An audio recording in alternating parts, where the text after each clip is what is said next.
is not just wonderful. Indonesia is a wonderland.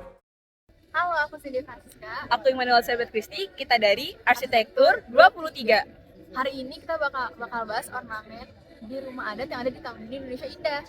Yuk ikutin keseruan kita. Halo guys, sekarang kita lagi ada di Anjungan, Jawa Tengah. Apa aja sih yang mau kita bahas hari ini? Jadi yang pertama itu kita bakalan bahas pengertian dari ornamen. Yang kedua itu jenis-jenis ornamen. Oke. Ya, dan yang terakhir itu adalah fungsi dari ornamen itu. Jadi apa sih ornamen itu sebenarnya? Ornamen itu adalah pola hias yang dibuat dengan cara digambar, dipahat, ataupun dicetak. Yang fungsinya itu untuk meningkatkan kualitas dan nilai dari karya seni tersebut. Oh iya, kalian tahu nggak sih? Ada 6 jenis ornamen. Jadi 6 jenis ornamen itu yang pertama ada geometris, yang kedua itu ada manusia, yang ketiga itu ada flora, yang keempat itu ada fauna, yang kelima itu ada benda-benda alam, dan yang terakhir itu ada teknologi atau bentuk-bentuk dari kaligrafi, guys. Oke, ayo kita lihat contoh-contohnya. Tapi sebelum itu, ayo kita flashback dulu ke sejarah dari ornamen. Ornamen sendiri sudah dimulai dari seni lukisan dinding gua prasejarah, lalu berkembang dalam budaya kuno seperti Mesir, Yunani, Roma, Cina, dan India. Mari kita bahas satu persatu. Yang pertama, peradaban Mesir. Ornamen Mesir kuno seringkali menampilkan motif-motif yang terinspirasi dari alam, seperti daun palem, bunga teratai, serta gambar manusia dan hewan. Hieroglif Mesir juga sering digunakan sebagai ornamen pada dinding-dinding kuil dan makam. Yang kedua, peradaban Yunani. Ornamen Yunani kuno memiliki ciri khas geometris dan abstrak. Motif-motif seperti meander, motif yang terdiri dari garis-garis yang saling bersilangan, daun, bunga, dan figural manusia atau hewan sering digunakan pada arsitektur, patung, dan vas Yunani. Yang ketiga, peradaban Cina. Ornamen Cina sering menampilkan motif-motif alam seperti burung, bunga, dan hewan-hewan mitologis seperti naga.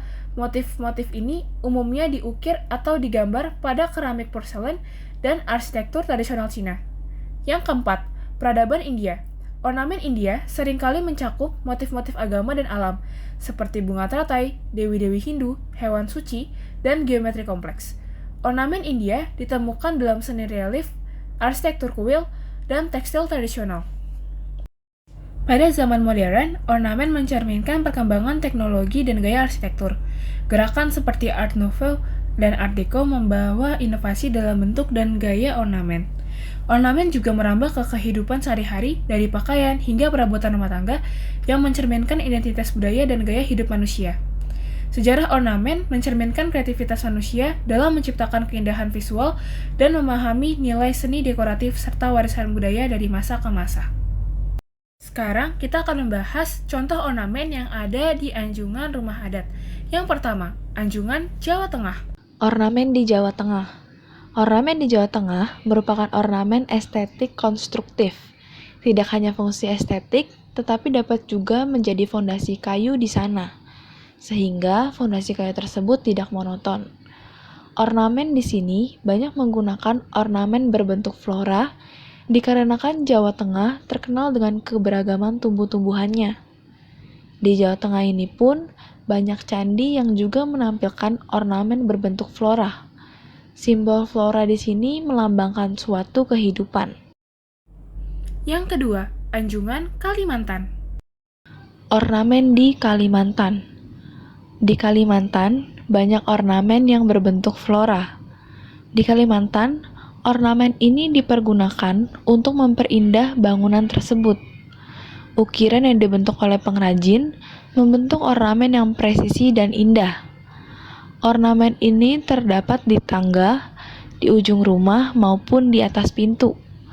Ornamen ini kebanyakan didominasi oleh warna emas, merah, putih, dan juga hitam. Yang terakhir, Anjungan, Bali. Ornamen di Bali. Di Bali, kebanyakan ornamen merupakan ornamen yang simbolis, yang artinya setiap ornamen memiliki arti tertentu. Yang pertama adalah karang boma. Karang boma yang dipahat di atas lubang pintu masuk gerbang tidak hanya sebagai hiasan, namun memiliki arti simbol. Ornamen ini berbentuk seperti wujud raksasa dengan mata besar dan mulut menganga, dengan gigi taring yang tajam, serta tangan terbuka lebar. Disatukan pula dengan ornamen flora di sisinya yang akan memperindah gapura tersebut. Simbol ini memiliki makna sebagai pembatas bangunan suci dari hal-hal negatif yang berada di luar. Yang kedua, pepatran. Tak hanya karang boma yang menjadi ornamen yang sering dijumpai di gapura Bali ini, pepatran ini berbentuk flora, biasanya ditempatkan di sudut yang tergolong sulit untuk diberikan hiasan. Kata pepatran berasal dari dua kata, yaitu pepa, yang berarti perjanjian atau kesepakatan, dan patran yang merujuk pada aturan yang mengikat kesepakatan tersebut. Masyarakat di Bali percaya bahwa menghormati pepatran menjadi fondasi dalam pengambilan keputusan dan pembangunan masyarakat yang berkelanjutan. Kesimpulan, ornamen merupakan ragam hias yang pasti selalu ada di berbagai rumah maupun rumah adat di seluruh Indonesia. Tentu saja, ornamen ini disesuaikan dengan budaya yang ada di daerahnya masing-masing. Fungsi ornamen tak lain ialah untuk memperindah suatu bangunan seperti di Kalimantan.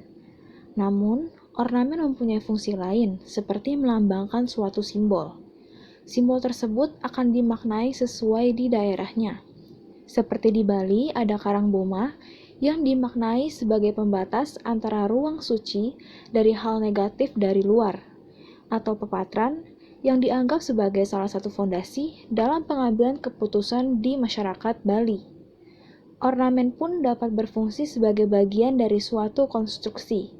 Contohnya seperti di Jawa Tengah. Ornamen banyak terdapat di batang kayu yang dijadikan juga sebagai suatu fondasi dari bangunan tersebut. Tidak hanya menambah estetika, namun juga membuat suatu bangunan menjadi kokoh. Sekian penjelasan dari kami, terima kasih dan sampai jumpa. Dadah! I'm an icon, man. I'm a girl about a 10. I should fuck her in a Benz.